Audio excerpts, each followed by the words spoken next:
वार करना चाहता है मुझ पे, कर वार। करना वार। ले ले मेरे प्राण, ले ले मेरे प्राण। मेरी बची हुई संतानों का भी अंत कर दे। ले ले सबके प्राण। जीवन समाप्त कर देना सबका, किसी को भी, और तुमरा तो बिल्कुल मत छोड़ना।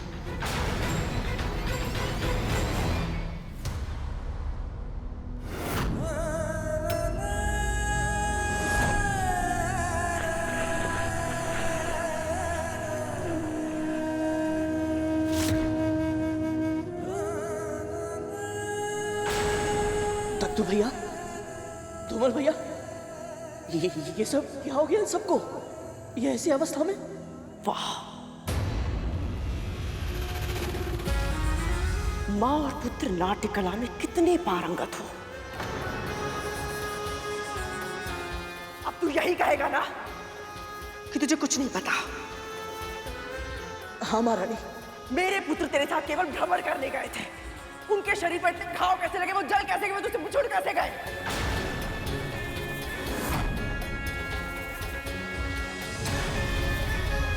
तुझे तो पता ही नहीं ना, है ना? मेरा विश्वास कीजिए महारानी। मेरे पुत्र विषैले अवश्य है, किंतु उनके भीतर भी इतना विष नहीं है जितना तेरे मन में है। मेरे पुत्र अपने शत्रु को ललकारते हैं, फिर उन पर आक्रमण करते हैं, किंतु तूने धोखे से मेरे पुत्रों पर आक्रमण किया। मेरे नाग जब आखेट के लिए जाते हैं तो अपने शत्रु को भागने का और बचने का एक अवसर देते हैं। तूने अंतरिक्ष पर ले जाकर उन पर वार किया जब वो तुझ पर निर्भर थे। अपनी शक्तियां होते हुए भी आज वो कितना असहाय वो कर रहे होंगे। महारानी, मेरा विश्वास कीजिए। विश्वास तो उन्होंने भी तुझ पर किया था,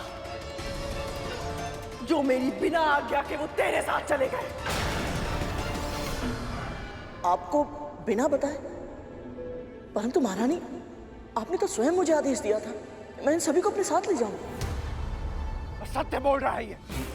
माँ तुझे बार बार पुकारती रही, पृथ्वी पर लौटने का आदेश भी दिया, किंतु तूने सुनकर भी अनसुना कर दिया।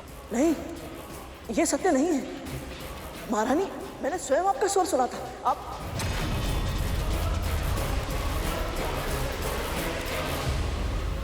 जब दास आकाश में उड़ सकता तो भूमि पे भ्रमण करने की क्या आवश्यकता? हाँ तख्तू भैया, ये तो बिल्कुल तक्षक भैया का स्वर है। ज्यादा चाटुकारिता मत कर। वाह धूमल भैया, ये तो बिल्कुल कालिया भैया जैसा स्वर है। तख्तू और धूमल भैया। गरुड़, तू गया नहीं अभी तक? महारानी, आपके पुत्र मेरे साथ जाना चाहते थे। वो जो चाहते हैं वैसा ही कर। ये सब तू क्या कह रहा है? कद्रू दीदी कभी नहीं चाहती थी कि नाग अंतरिक्ष में जाए, तो ये कैसे आदेश दे सकती हैं? माँ, तख्तू भैया और धूमल भैया अलग अलग स्वर निकालने में निपुण हैं। इन सभी को अंतरिक्ष में जाने की बहुत इच्छा थी, मुझसे हट भी कर रहे थे ये। मैंने इनसे कहा भी कि महारानी की आज्ञा के बिना मैं इन्हें साथ में नहीं ले जा सकता। तो हो सकता है जब मैंने इनसे आज्ञा मांगी तो धूमल भैया नहीं। इसे नियंत्रण में नहीं रख सकती तो बता दे, मैं इसे लोहे की साकलों में बांधकर अंधकूप में फिकवा दूंगी। तू तो सिर्फ दासी है मेरी, पर तेरा पुत्र जीवन भर के लिए मेरा बंदी होगा। महारानी, इसे क्षमा कर दीजिए महारानी। वो नादान है, बालक है, अपना भला बुरा नहीं समझता। मैं इसे समझाऊंगी। वाह धूमल भैया, अद्भुत प्रतिभा है आपने। आपकी आवाज बदलने की कला अद्भुत है ना बुद्धंदी? हाँ सरकोटा, अत्यंत प्रभावी है।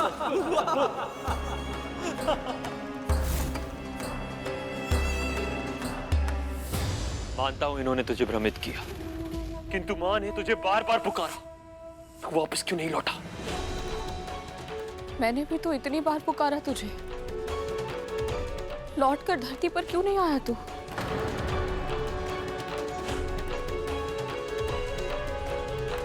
इस सूत्र के कारण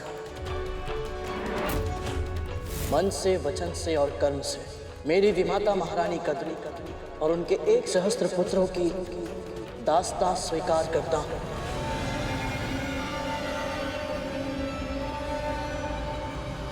महारानी के साथ साथ मैं नागों का भी दास हूं मां। उनके आदेशों की अवहेलना नहीं कर पाया मैं, और चाह कर भी आपके पास लौट कर नहीं आ सका। देखो इसे, कैसे सारा दृष्टिकोण बदल रहा है। जानबूझकर ऐसी कथा सुना रहा है जिससे सारा दोष मुझ पर और मेरे पुत्रों पर आ जाए। जब मेरे पुत्र तड़प रहे थे, पृथ्वी पर नीचे गिर रहे थे, तब तो कहा था, हाँ? नाग तेरी पीठ पर बैठकर गए थे ना गरुड़? तो जब ये नीचे गिर रहे थे तुझे पता क्यों नहीं चला? हाँ, ये पहेली मेरे लिए भी कुछ ऐसी है मां, जिसका उत्तर मेरे पास नहीं है।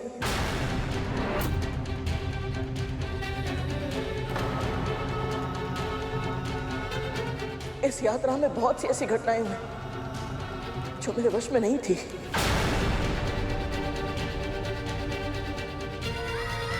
जब शनि ग्रह से हम बाहर निकल रहे थे, तब तक तो भैया और रूमल भैया और अन्य सभी ने शनिदेव के बारे में बहुत सारे दुर्वचन कहे। ना रंग है ना रूप है, कितना कुरूप है। मैं तो ये सोच रहा हूँ, ऐसे व्यक्ति को इतनी रूपवती पत्नी मिल कैसे गई?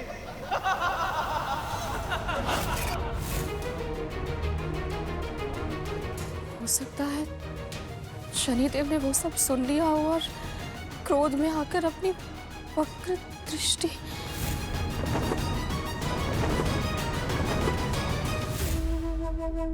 ये कैसे हो सकता है? उन्होंने स्वयं हमें दर्शन दिए थे और वो हमारी पूजा से प्रसन्न भी बहुत थे। प्रसन्न थे दीदी, और उसके बाद आपके पुत्रों ने उनका अपमान किया और आपने उनके प्रसाद कहा। महारानी, आपका प्रसाद। प्रसाद रख और जा यहाँ से। जी।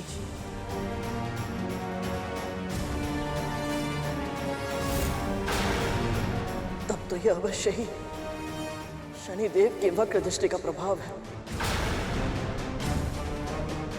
विनाश काले विपरीत बुद्धि। मैं अपने भाइयों को पृथ्वी पर लाकर भी उन्हें सुरक्षित नहीं रख सका। पता नहीं माँ फिर हमें भ्रमण पे जाने की अनुमति देंगी भी या नहीं। तुम अगर चाहोगे तो हम मौन धारण कर लेंगे। नाग रूप में हम तुम्हारे पक्ष में कहीं छुपकर बैठ जाएंगे ताकि हमारे अस्तित्व का पता ही ना चले। हे ईश्वर, यदि इन सब के हट के आगे मैंने हार नहीं मानी होती तो ये इस समय। परंतु महारानी, मेरा विश्वास कीजिए, मैं सत्य कह रहा हूं। मुझे तो लगा था कि ये सभी अपने वचनों के कारण मौन है, शांत और सिर होकर छिपे हुए हैं। मुझे आभास तक नहीं था कि ये मेरे साथ नहीं है। कैसे विश्वास करूं मैं? हाँ, कैसे? जो ये सूर्य पुष्प इतना संभाल कर ले आया जिसकी एक पंखुड़ी तक नहीं टूटी, उसके भाई तड़प तड़प के गिर रहे थे और उसे आभास तक नहीं हुआ। क्यों मानूं मैं तेरी बात? क्यों?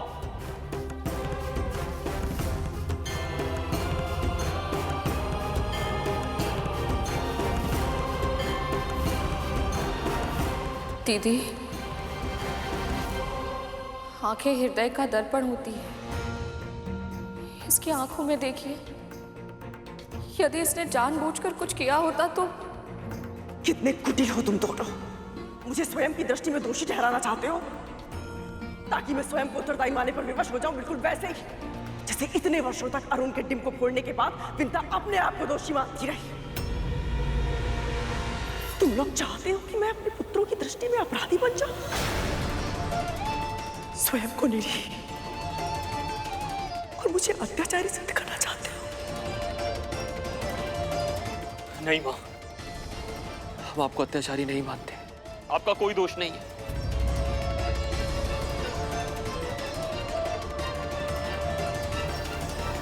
आपने हर पल, हर क्षण हमारा भला ही चाहा। आपसे घृणा हम नहीं कर सकते। हाँ मां,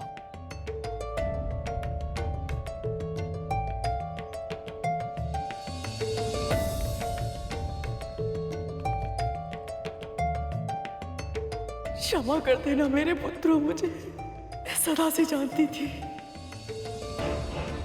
कि ये गरुड़ मेरे पुत्रों के लिए संकट बन जाएगा।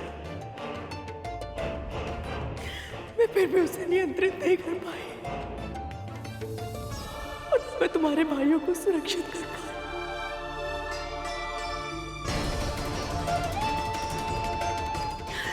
ये स्थिति कभी ना आए इसके लिए क्या कुछ नहीं किया था मैंने।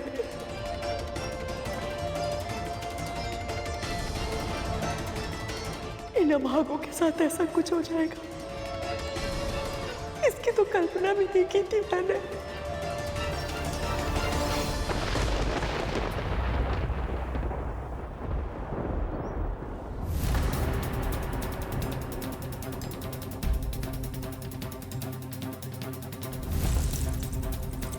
परिधि, मैंने तुझे बचाया, तेरे प्राणों की रक्षा की स्मरण है ना तुझे? तूने मेरे पुत्रों को क्यों नहीं बचाया? क्यों नहीं की उनकी रक्षा? क्यों करो? क्यों? महारानी, मुझे क्षमा कर दीजिए। मुझे जो दंड देना है दे दीजिए, मैं और तक नहीं करूंगा। परंतु इस समय हमें इन सबके प्राण बचाने के बारे में सोचना चाहिए। कोई तो उपचार अवश्य होगा। माँ, आप तो बहुत कुछ जानती हैं। इन मन में ऐसी कोई जड़ी बूटी नहीं है जिनके बारे में आपको ज्ञान ना हो।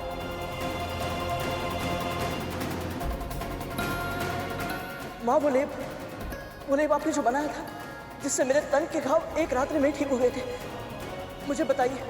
मैं स्वयं अपने हाथों से जड़ी बूटी पीसकर अपने भाइयों के लिए लेप बनाऊंगा।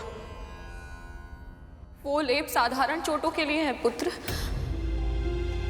पर इनकी चोट गंभीर है। इस अवस्था में उस लेप का कोई प्रभाव नहीं होगा।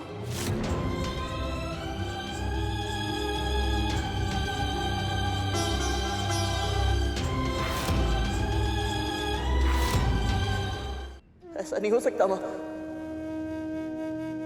ये भाई है मेरे, मैं इन्हें ऐसे तड़पते हुए नहीं देख सकता। कोई तो उपचार अवश्य होगा। यदि आप दोनों नहीं जानते तो कोई तो जानता होगा। माँ, यदि आवश्यकता पड़ी तो मैं फिर से वैकुंठ जाऊंगा,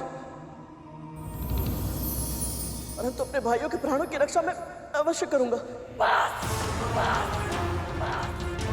नाटक बंद कर अपना, नाटक बंद कर अपना, नाटक बंद कर अपना। पहले मेरे पुत्रों के साथ षड्यंत्र किया, अब उन्हें बचाने का स्वांग रच रहा है तू। तुम दोनों मां पुत्र इतने धूर्त हो सकते हो, कभी सोचा भी नहीं था मैंने।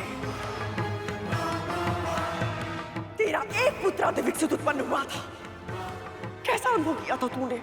हाँ, यहाँ मेरे इतने सारे पुत्र जीवन और मृत्यु के बीच में लड़ रहे हैं। सोच, मेरे हृदय में कैसा बवंडर उठ रहा होगा।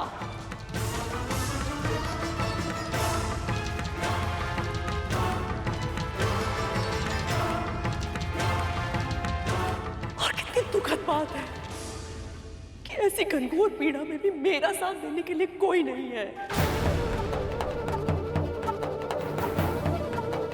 जब अरुण का नहीं फूटा था ना, तेरी पीड़ा के आभास ने हमारे स्वामी की तपस्या भंग कर दी थी और वो तेरे पास चले आए थे। कि तू आज जब मेरे पुत्र यमराज के मृत्यु पाश में फंसे हुए हैं, तब वो निरासक्त थे। आपसे जो भूल हुई है, उसके बाद आपके दूसरे पुत्र के प्रति आपका दायित्व और बढ़ जाता है। अब आपको शारीरिक रूप से ही नहीं, मानसिक और आत्मिक रूप से भी शक्तिशाली बनना होगा, ताकि हमारा पुत्र अरिष्टवर्ग अर्थात अपने 6 विकारों पर सदैव नियंत्रण रख सके। जब एक पिता ही अपने पुत्र के साथ पक्षपात कर सकते हैं, तो मैं क्या करूं?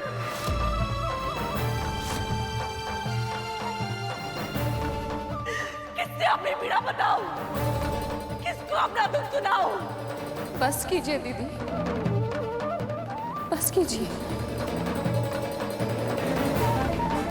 आप जानती हैं कि हमारे स्वामी ऐसे नहीं है। यदि ऐसे नहीं है तो कैसे है वो? कहाँ है वो जो मेरे पुत्रों के भी पिता है?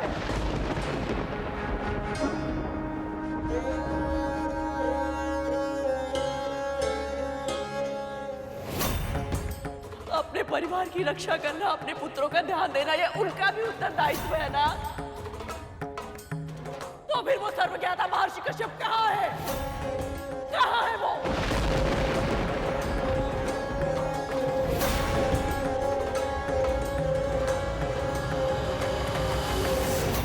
संभालिए दीदी।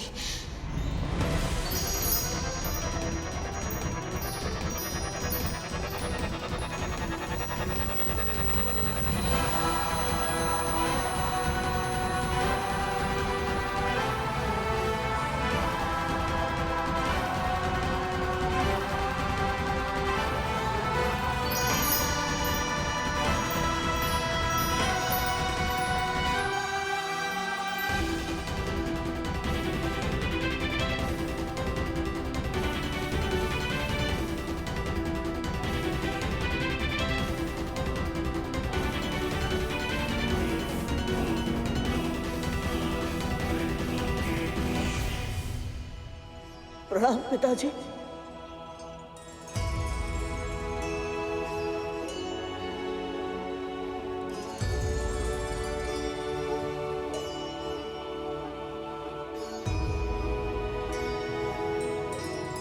प्रणाम स्वामी। प्रणाम स्वामी।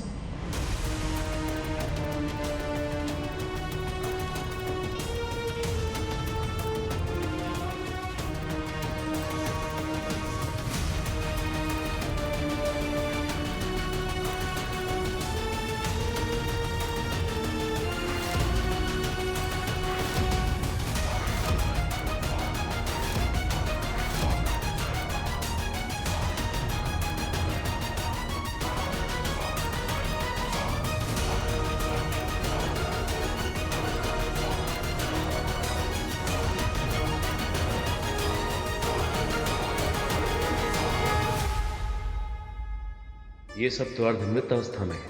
अब इन सब का ठीक होना असंभव प्रतीत होता है।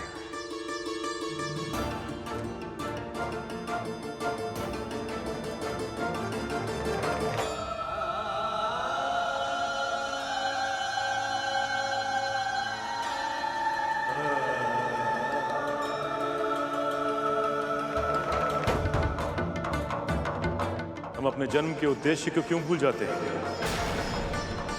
हमने जन्म लिया है परोपकार के लिए, संसार को कुछ देने के लिए। मृत्यु के बाद ये तन यहीं छूट जाता है।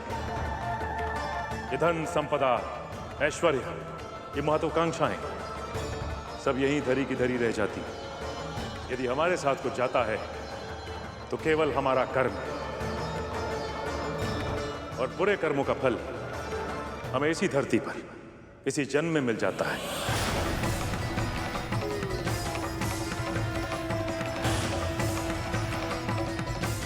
कद्रू, मैंने आपको पहले भी समझाया था, एक बार फिर समझा रहा हूं कि माता पिता के बुरे कर्मों का फल उसकी संतान भुगतती है।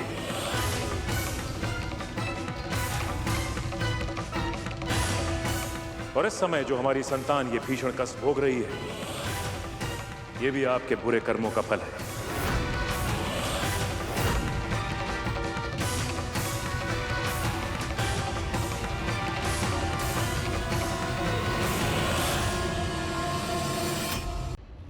क्षमा कीजिएगा स्वामी, कर्म महत्वपूर्ण अवश्य है, किंतु वो कर्म किस भावना से किया जाएगा, वो भावना भी उतनी महत्वपूर्ण है। किसी के कर्मों का आकलन उसके मन की भावना से करना चाहिए स्वामी। एक और एक निर्धन व्यक्ति है जो अपनी भूख मिटाने के लिए चोरी करता है, और दूसरी ओर एक लोभी है जो अधिक स्वर्ण पाने की कामना में चोरी करता है। तो दोनों का कर्म और अपराध तो समान हुए ना।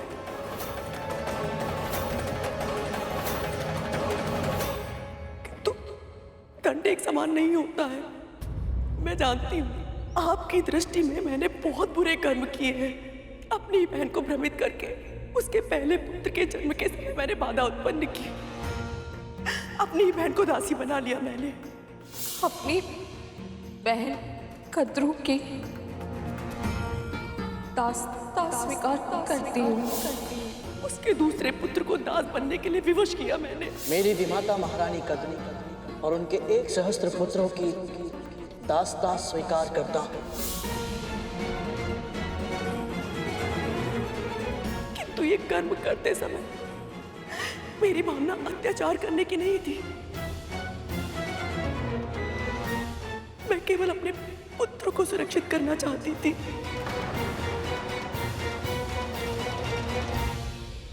वेद में भी यही कहा गया है स्वामी कि एक मां अपने पुत्रों के हित के लिए किसी भी सीमा तक जा सकती है।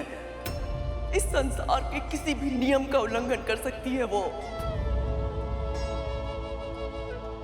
जब अनजाने में महादेव ने गौरी पुत्र गणेश का मस्तक काट दिया था, तब मां गौरी ने उन्हें विवश किया था कि उनके मृत बालक को जीवित करे।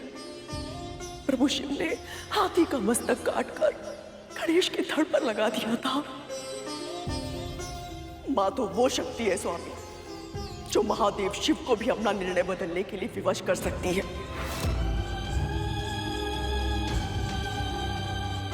मैंने जो विंता अरुण गरुण के साथ किया वो सब करने के लिए मुझे इस संसार ने विवश किया था। ये संपूर्ण संसार मेरे पुत्रों के साथ भेदभाव कर रहा था तो क्या करती मैं? हाथों पर हाथ रखकर मौन रहते, अपनी आंखों से अपने पुत्रों पर अत्याचार होते हुए देखती रहती। नहीं स्वामी, मैं इतनी महान नहीं हूं, मैं इतनी महान। आज मैं इस संसार से एक प्रश्न पूछना चाहती हूँ स्वामी। यदि मेरे जप तप व्रत में कोई कमी नहीं थी तो महर्षि दुर्वासा ने वो पारिजात माला विंता के हाथों में क्यों दी? इसे जो धारण करेगा उसे ऐसी प्रतापी संतान प्राप्त होगी जिसके नाम और यश की कीर्ति समस्त ब्रह्मांड में फैलेगी।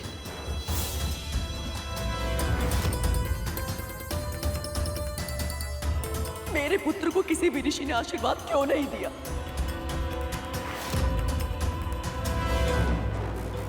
जबकि बालकिल्य ऋषियों ने विंता के पुत्र को आकाश के इंद्र से भी अधिक शक्तिशाली होने का वरदान दिया था।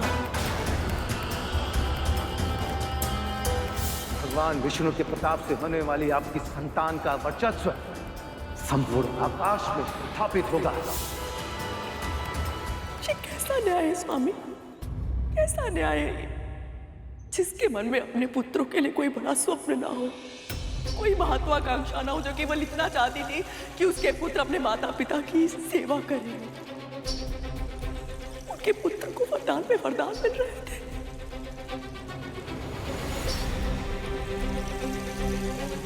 और जो मां अपने पुत्रों के लिए स्वप्न देख रही थी कि उसके पुत्र सर्वशक्तिशाली हो, इस त्रिलोक पर शासन करे, संसार पर राज करे, उनके पुत्रों को एक भी आशीर्वाद नहीं।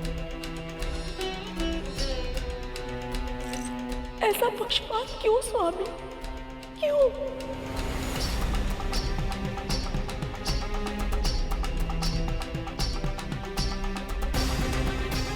आपके पुत्रों को वरदान नहीं मिला था तो आपने यह तय कर लिया कि गरुड़ को जो वरदान मिला है आप उसे भी फलने नहीं देंगे। कद्रू, आप वेदों की बात करती है ना? किसी भी वेद में यह नहीं लिखा गया है कि अपने हित के लिए दूसरों को कष्ट देना उचित है। अपनी उन्नति के लिए दूसरों का पतन करना उचित नहीं है और अपनी रेखा बढ़ाने के लिए दूसरों की रेखा मिटाना अपराध है।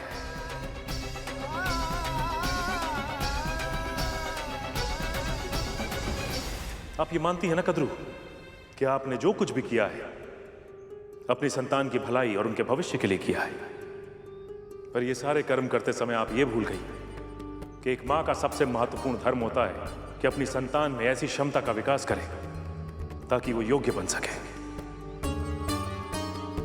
कद्रू, आपने अपनी संतानों को योग्य नहीं बनाया।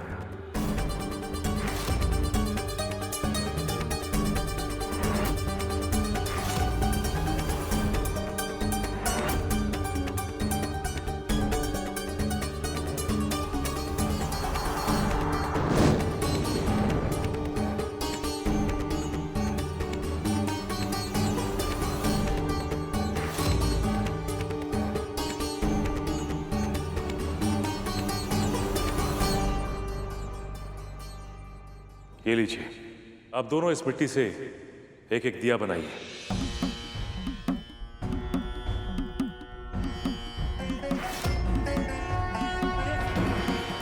तक्षक, जल लेकर आओ।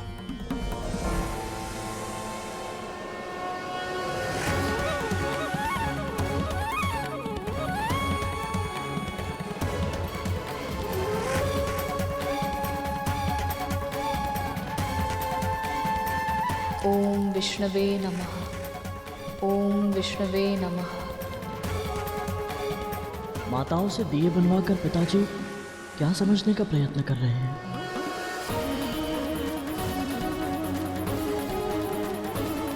ओम विष्णवे नमः।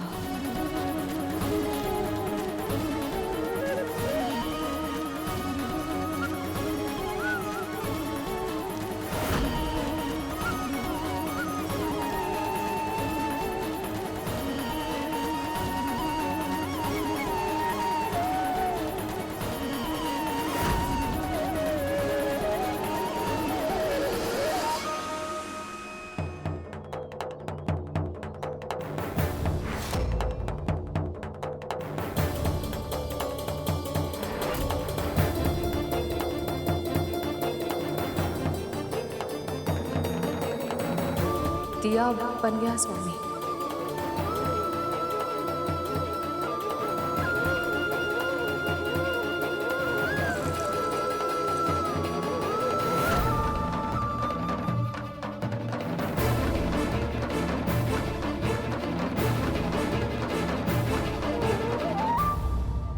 आप दोनों दिया बनाना जानती हैं, पर इस दिए को पूरा बना पाई केवल विंता,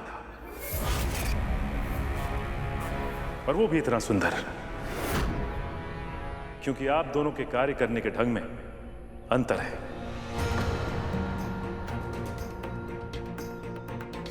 विंता मन ही मन प्रभु विष्णु का नाम लेते हुए केवल दिए पे ध्यान लगा रही थी, पर आप कद्रू, आपका ध्यान अपनी मिट्टी से अधिक इस बात पर था कि विंता क्या कर रही है।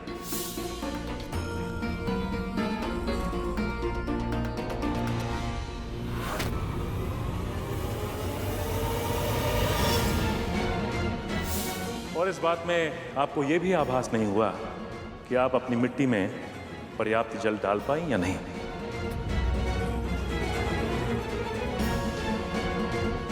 संतानों का पालन करना भी मिट्टी के दिए बनाने जैसा ही होता है। इसमें मिट्टी का ध्यान देना पड़ता है कि आपकी संतान की क्या कमियां हैं और क्या अच्छाइयां हैं, ताकि आप उनकी कमियों को ठीक कर पाएं और अच्छाई को उभार पाएं, जिससे आपकी संतान योग्य बने। किसी और की मिट्टी में अधिक जल डालकर उसका दिया नष्ट करने से आपका दिया अच्छा नहीं बनेगा। और जब तक आप इस अंतर को नहीं समझेंगी, आप और आपके पुत्र इसी तरह समस्याओं में उलझे रहेंगे।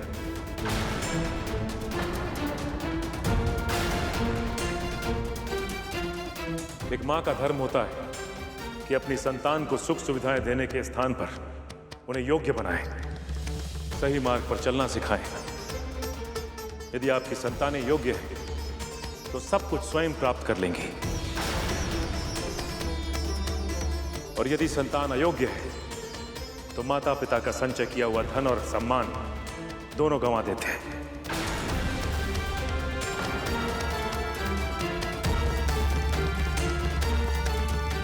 कितने ज्ञान की बातें कही है पिताजी ने। और हम पहले से ही इतनी पीड़ा में, और पिताजी हमारी पीड़ा दूर करने के स्थान पर हमें ज्ञान दे रहे हैं। हो क्या गया है पिताजी को? माँ को नीचा दिखा रहे हैं और इस दासी की प्रशंसा कर रहे हैं।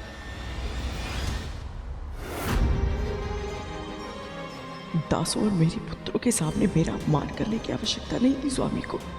और ये बिंदा, ये तो बहुत प्रसन्न होगी आज।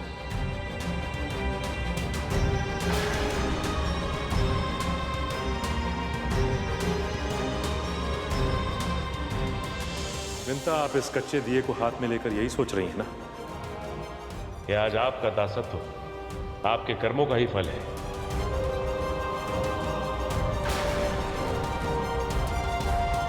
आप अपनी पहली संतान को देखने के लिए जितना व्याकुल थी, आज एक पल उसे दृष्टि भर देखने के लिए तरस गई है। यही है प्रकृति का नियम।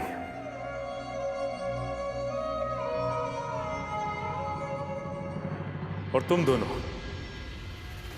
अपने इन भाइयों की स्थिति के लिए अपने इस भाई गरुड़ को उत्तरदायी मानते हो, जबकि सत्य तो यह है कि दोष जितना इसका है उससे अधिक तुम्हारा है।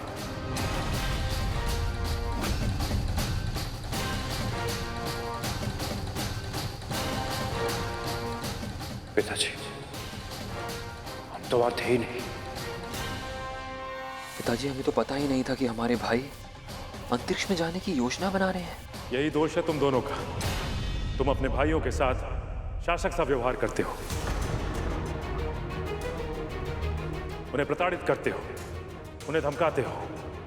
छोटे भाई होकर भी वो अपने मन की बात तुमसे नहीं कह सकते। बड़े भाई को एक मार्गदर्शक के रूप में होना चाहिए, जैसे कार्तिकेय गणेश के लिए इतने शक्तिशाली और ज्ञानी होने के बाद भी वो अपने भाई गणेश को प्रोत्साहित करते हैं, उत्साहित करते हैं, ताकि गणेश अपने व्यक्तित्व का उचित विकास कर पाए। वो प्रतियोगिता भी करते हैं तो केवल इसलिए कि गणेश अपना उत्तम प्रदर्शन कर सके, किंतु तुम दोनों स्वयं अपने छोटे भाई के मार्ग पे कांटे बोते हो ताकि उसे कष्ट हो और तुम तालियां बजाकर उसका उपहास कर सको।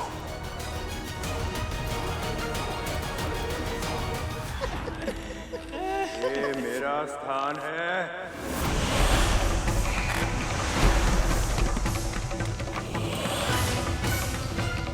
और गरुड़, तुम जानते हो तुम्हारा दोष क्या है?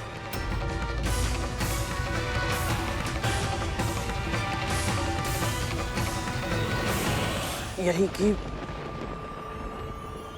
मेरे भाई अपनी सुरक्षा के लिए मुझ पर निर्भर थे।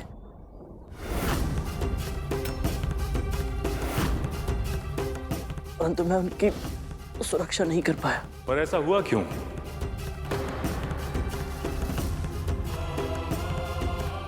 मुझे पूर्ण विश्वास है कि गरुड़ के मन में इन नागों का हित करने की तनिक भी इच्छा नहीं थी, परंतु उससे एक भूल हो गई।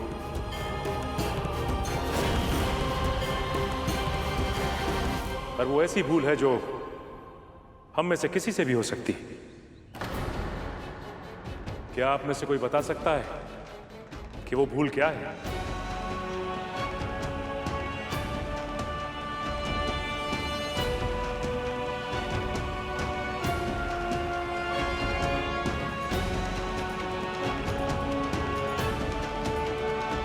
अपना हाथ आगे करो गरुड़।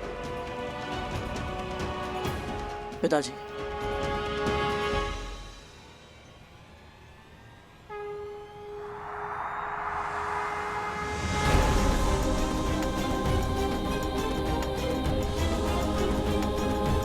अपने हाथों में इन पात्र को रख के वहां से यहां चल के आओगा, पर ऐसे कि हाथों से अन्न का एक भी दाना भूमि पर ना गिरे। ये कैसी परीक्षा है और कैसे कर पाऊंगा मैं ये?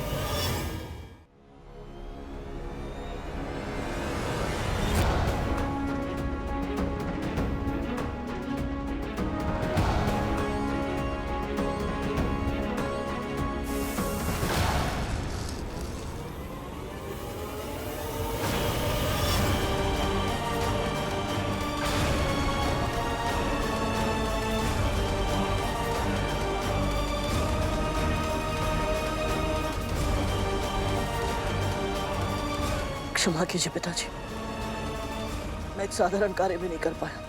अन्य से भरा एक पात्र तुम्हारे कार्य का प्रतीक है और दूसरा पात्र परिवार का प्रतीक है। दूर से देखा जाए तो इन दोनों पात्रों को साधना और कार्य और परिवार के संतुलन को लेकर चलना बहुत साधारण लगता है, पर ऐसा कर पाने के लिए बहुत अभ्यास की आवश्यकता होती है। गरुड़, तुम जिस पथ पर चल रहे थे वो जीवन का प्रतीक है, और जीवन में कब क्या होगा ये पहले से निर्धारित नहीं होता। कभी भी कुछ भी हो सकता है। कभी तुम्हारे कार्य में अड़चनें आ सकती हैं, कभी परिवार में समस्याएं उत्पन्न हो सकती हैं, और ऐसे में ध्यान भटक जाता है और भूल हो जाती है। जब मैं सूर्यलोक के पथ से भटककर शनि ग्रह पहुंचा तो मेरा ध्यान भी भटक गया था। मेरी दृष्टि तो मेरे भाइयों पर थी, परंतु मेरे मन में बस यही चल रहा था कि मुझे शीघ्र ही सूर्यलोक पहुंचकर अपना कार्य समाप्त करना है, ताकि मैं अपनी मां के पास वापस लौट आऊं।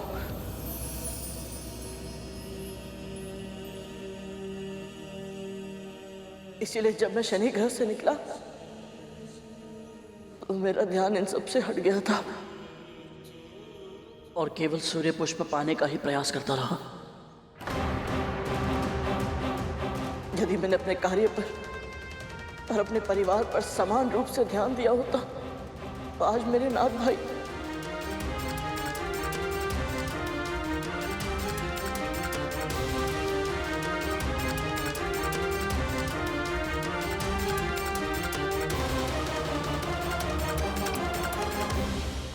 मुझे क्षमा कर दीजिए पिताजी, मैं अपना दायित्व निभाने में असफल रहा। अपने भाइयों की सुरक्षा नहीं कर पाया मैं।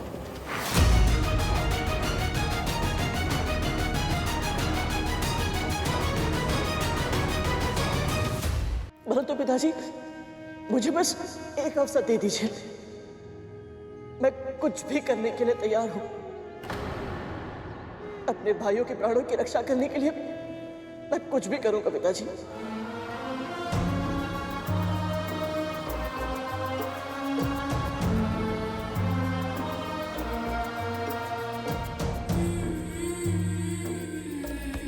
हमें अपनी भूल का आभास है स्वामी।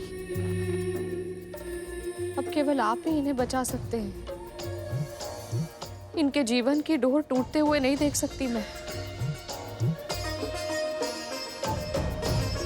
आप बताइए स्वामी, हम इनकी रक्षा कैसे करें? मार्गदर्शन कीजिए स्वामी।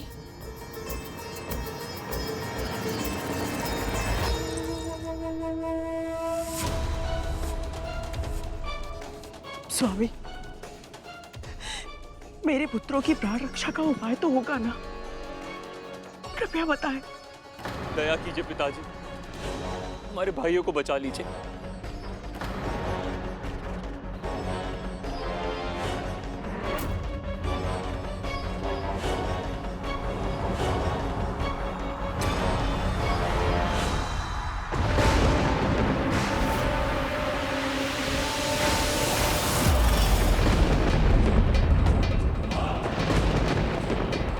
यमदूत यहाँ?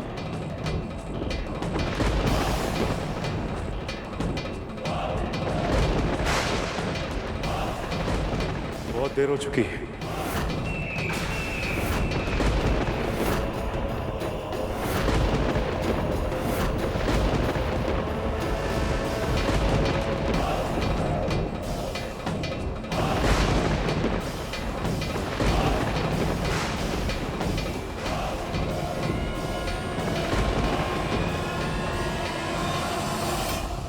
स्वामी, मैं सह नहीं पाऊंगी।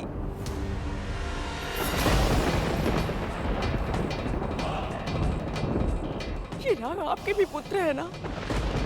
आज जब इन्हें सबसे अधिक आपकी आवश्यकता है तो इन्हें ऐसे असहाय न छोड़े।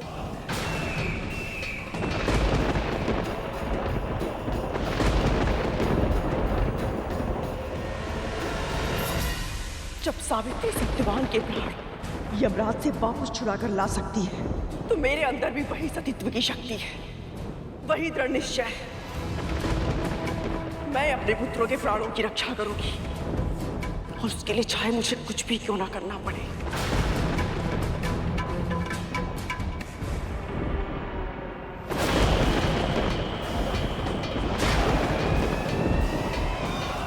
एक माँ के पुकार स्वयं ईश्वर भी अनसुनी नहीं कर सकते, और इनके लिए तो दो दो माएं प्रार्थना करेंगी। इन दोनों माताओं को कैसे बताऊं कि इन सर्पों को लेने के लिए स्वयं यमदूत आ गया है।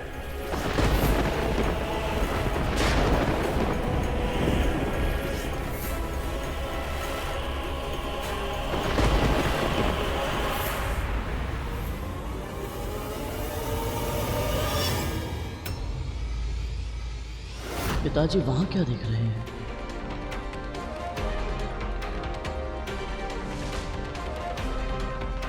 मुझे ऐसा क्यों लग रहा है जैसे कोई था यहाँ जो वापस लौट गया। यदि आप दोनों ने निश्चय कर ही लिया है तो एक उपाय है। जी पिताजी, बताइए क्या करना है।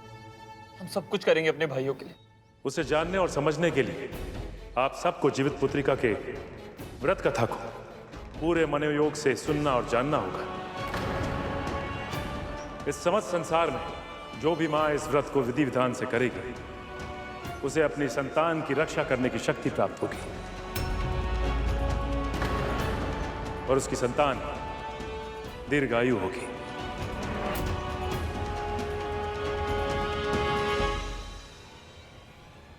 हम कथा सुनने के लिए आतुर हैं।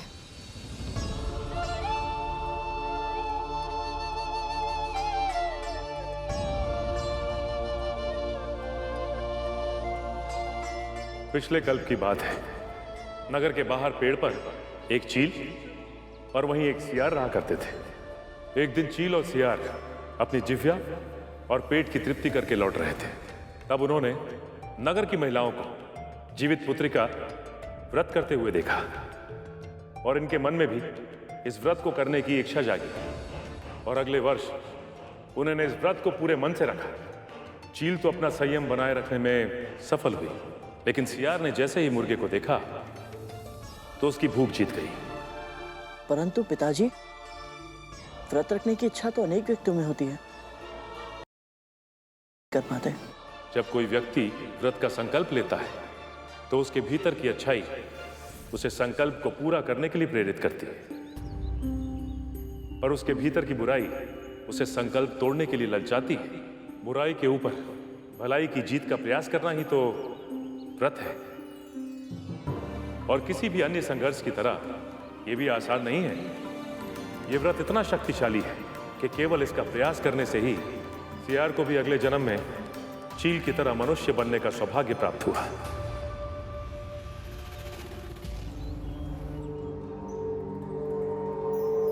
चील ने शीलवती नामक राजकुमारी के रूप में जन्म लिया।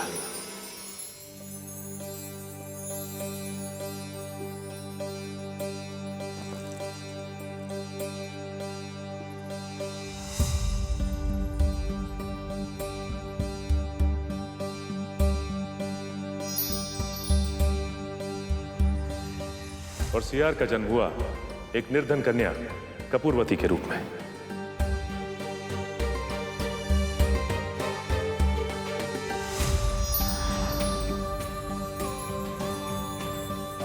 और नियति के योग से राजकुमारी शीलवती का विवाह राजा बुद्धिसेन से हुआ।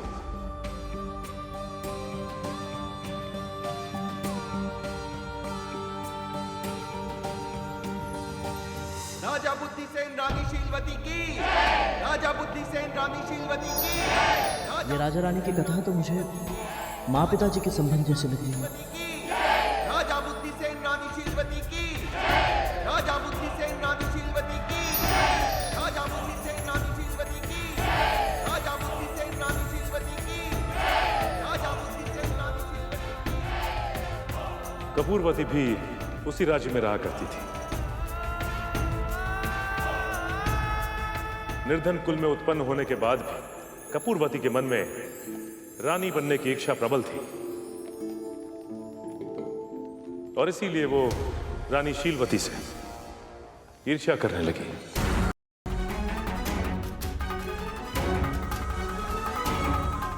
और कपूरवती किसी भी मूल्य पे राजा की दृष्टि में आना चाहती थी, इसीलिए उसने एक योजना बनाई और सेविका का कार्य करने का अनुरोध करने के लिए महल पहुंच गई।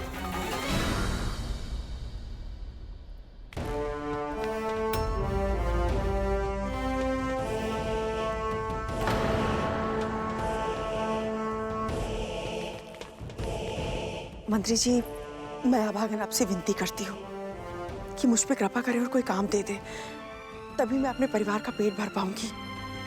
कुछ दया कीजिए। ठीक है, आज से तुम महल में झाड़ पोछ का दायित्व संभालोगी। इससे अधिक और कुछ नहीं कर सकता मैं।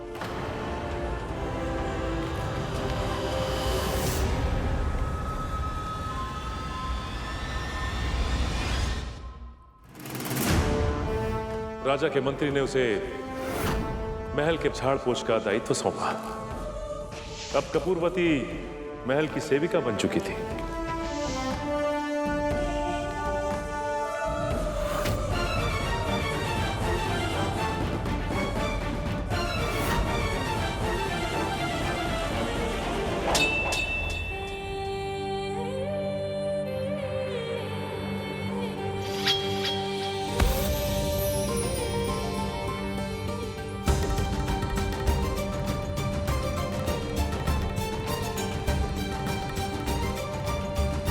और वो हर समय राजा और रानी के निकट जाने का प्रयास करती। एक दिन उसने देखा कि महल की रसोइयां अवकाश मांग रही हैं।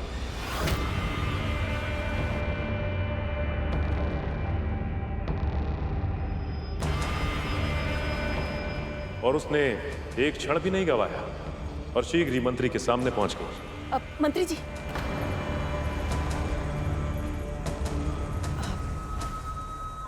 रसोइये के स्थान पर मैं भोजन पका सकती हूँ। इससे मुझे राजन जी और महारानी जी की सेवा का अवसर मिल जाएगा। बाकी जैसा आप कहें।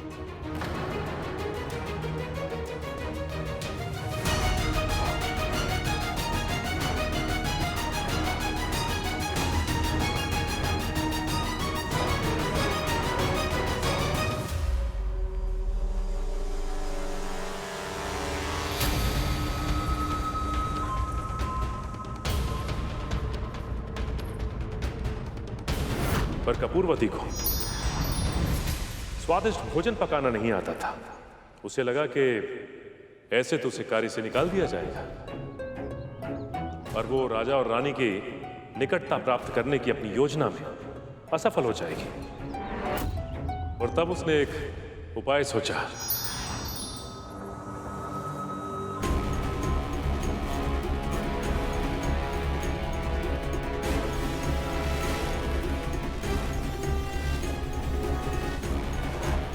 भोजन कैसा भी बना, उन्हें तो स्वादिष्ट ही लगेगा।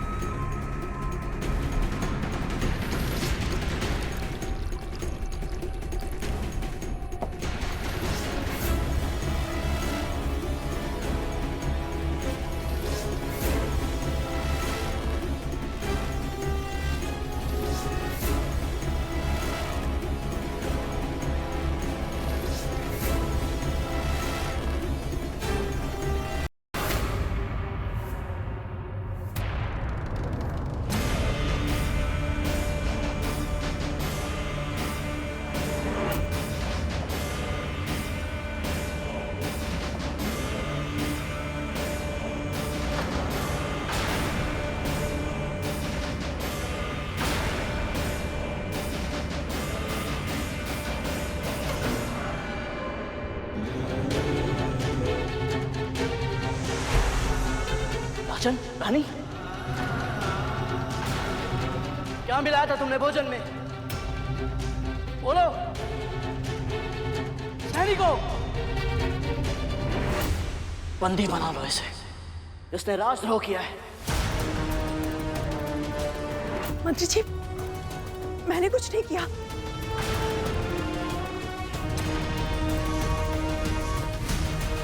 मैं एक ऐसी औषधि जानती हूँ जिससे दोनों ही शीघ्र स्वस्थ हो जाएंगे।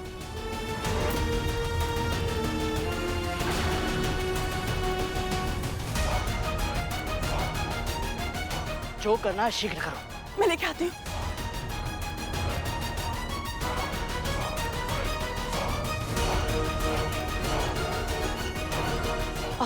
मंत्री जी, ये जड़ी बूटी का मिश्रण है। मैंने इसमें शहद मिला दिया है। बस 2-2 बूंद जीवा पर लगाना होगा। शीघ्र करो। जी।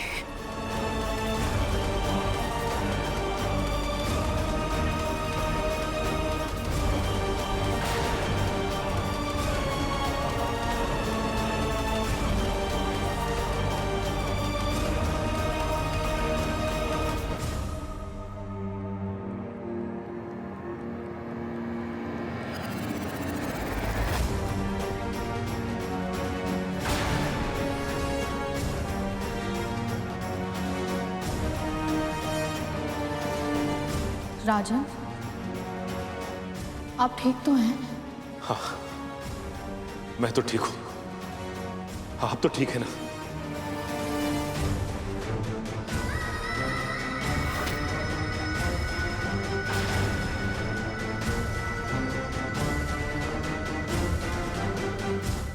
मुझे पूरा विश्वास है राजा, इसने जानबूझकर आपकी छाछ में कुछ मिलाया था, जिसके कारण आप दोनों अस्वस्थ हो गए थे। फिर काल कोठरी का दंड सुनते ही ये भयभीत हो गई और विपरीत प्रभाव की जड़ी बूटी देकर आप दोनों को स्वस्थ भी कर दिया। मंत्री जी, हम आपकी बात से सहमत हैं। इस स्त्री के दिए हुए छाछ को पीकर हम दोनों को चक्कर आने लगे और पेट में भीषण पीड़ा होने लगी। किंतु यह भी सत्य है कि इस स्त्री ने हमारे प्राण बचाए हैं, इसलिए हम इसे दंड तो नहीं देंगे। किंतु ऐसी स्त्री राजमहल की सेवा के योग्य नहीं है। इसे इसी क्षण बाहर निकाल दिया जाए।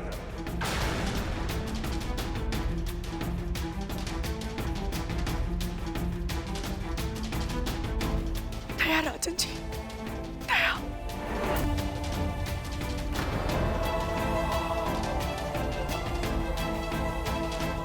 मैं भला जानबूझकर अपने राजन जी और महारानी जी का हित क्यों करूंगी? मेरे मन में कोई कालिक नहीं है। यदि मुझे महल की सेवा के कार्य से बाहर निकाल दिया गया तो क्या करूंगी मैं?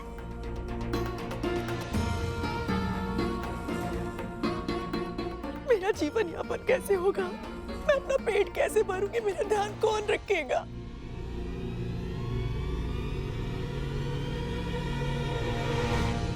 राजन, स्वभाव से कपूरवती अच्छी है। अवश्य ही इससे भूल हुई है, पर वो भूल इसने जानबूझकर नहीं की होगी, ऐसा मेरा दृढ़ विश्वास है।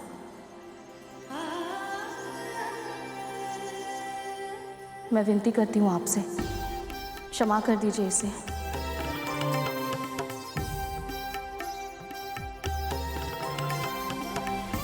और मेरी निजी सेविका के रूप में कार्य करने की आज्ञा भी दीजिए।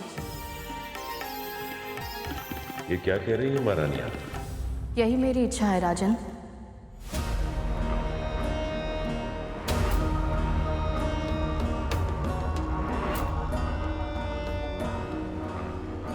कपूरवती दोष मुक्त सिद्ध नहीं हुई है।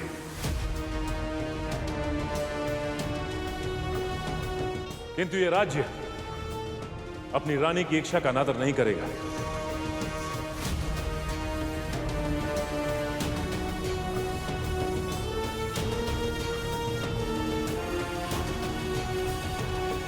राजन जी की जय हो, महारानी जी की जय हो।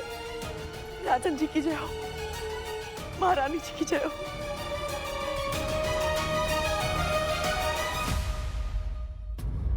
स्वयं को मेरा रक्षक समझकर प्रसन्न हो रही हो शीलवती। तुम तो वो सीढ़ी हो जिस पर चढ़कर मैं रानीवास के अंतः कक्ष तक पहुंचूंगी। बहुत शीघ्र छोटी रानी बनूंगी मैं। क्षमा कीजिए पिताजी, परंतु कथा सुनने के बाद यह प्रतीत होता है कि रानी शीलवती बहुत ही बुद्धिमान और ज्ञानी महिला थी। फिर भी वो कपूरवती के छलपूर्ण व्यवहार को समझ क्यों नहीं पाई? यदि समझ नहीं भी पाई तो राजा ने कपूरवती को दंड देने का निर्णय किया था। फिर रानी शीलवती ने अपने पति की बुद्धिमानी पर विश्वास क्यों नहीं किया? जानते हो गरुड़, इस संसार में सबसे अधिक हानिकारक क्या है? अति करना। रानी शीलवती में भी एक ऐसी ही कमी थी। वो बहुत अधिक दयालु थी। उनके विवेक ने उन्हें चेतावनी दी थी और उस दिन से कपूरवती रानी शीलवती की सेवा करने लगी।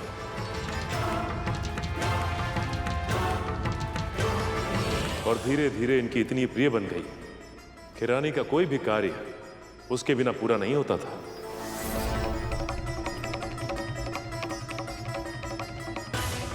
आठों प्रहर वो रानी के साथ रहने लगी।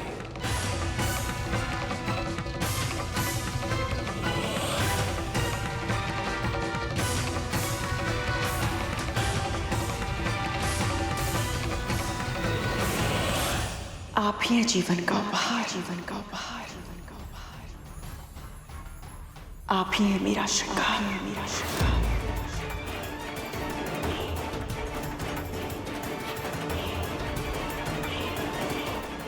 मैं ऋणी आपके जीवन भर की, आपके जीवन भर की। कैसे चुकाऊं ये उपकार, कैसे चुकाऊं ये उपकार।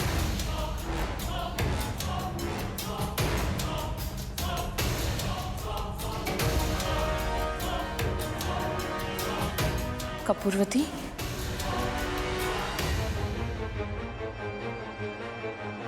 फिर ऐसा कभी मत बोलना। तुम मात्र दासी नहीं, मेरी बहन जैसी हो।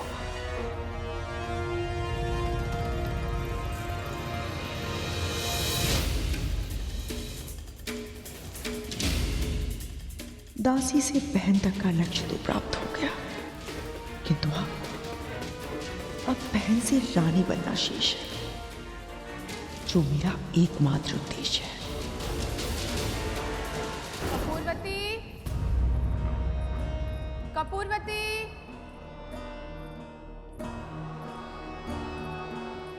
कपूरवती,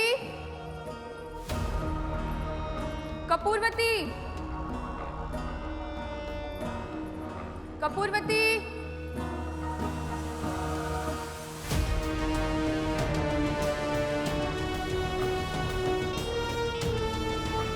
कपूरवती, कपूरवती। लो, तुम यहाँ बैठी हो, कहाँ कहाँ नहीं ढूंढा हमने तुम्हें।